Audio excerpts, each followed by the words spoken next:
when you sign up as a soldier, you lay the course of your life in a large degree in the hands of your nation.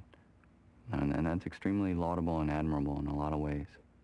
So I think people want to know what those men and women go through. War does not change through time as far as what it does to a human being. If you look back at what was written in World War I, World War II, back to the Romans, the writers who write about the human experience and what that does to a person mentally, physically, that doesn't change with time. It's the same.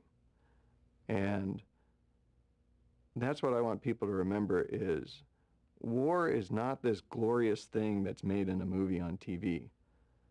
When you break it down to the human level, it's actually quite disgusting.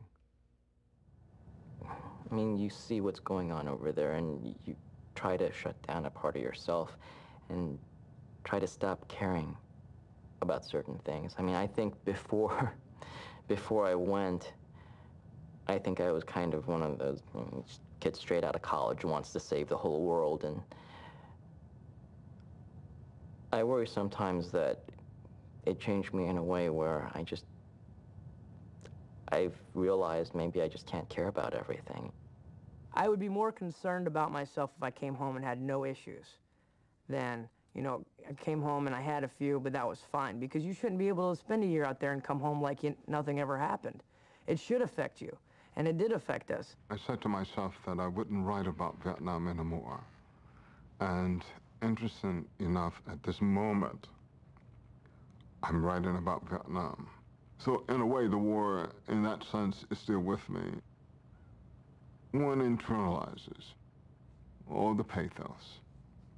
Even after we have had these immense, severe dialogues with ourselves, we are still there in a way.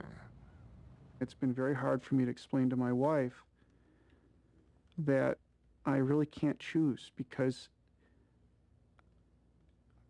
I want to go back, but I don't want to hurt her.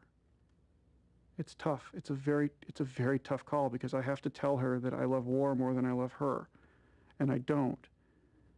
But no one else is going to do it.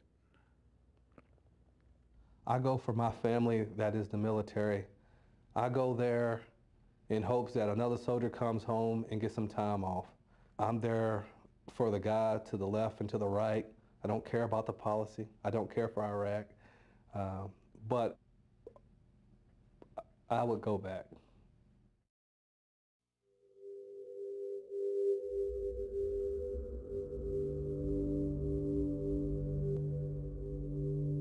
The ghosts of American soldiers wander the streets of Balad by night, unsure of their way home, exhausted, the desert wind blowing trash down the narrow alleys, as a voice sounds from the minaret, a soulful call, reminding each of them how alone they are, how lost, how the army gunboats sway moored on the Tigris, the pontoon bridge groaning beneath them as they move to the center of the river, as bats skim just over the surface where the moonlight slides into the darkness below. And the Iraqi dead, they watch in silence from the rooftops as date palms line the shore in silhouette, leaning toward Mecca when the dawn wind blows.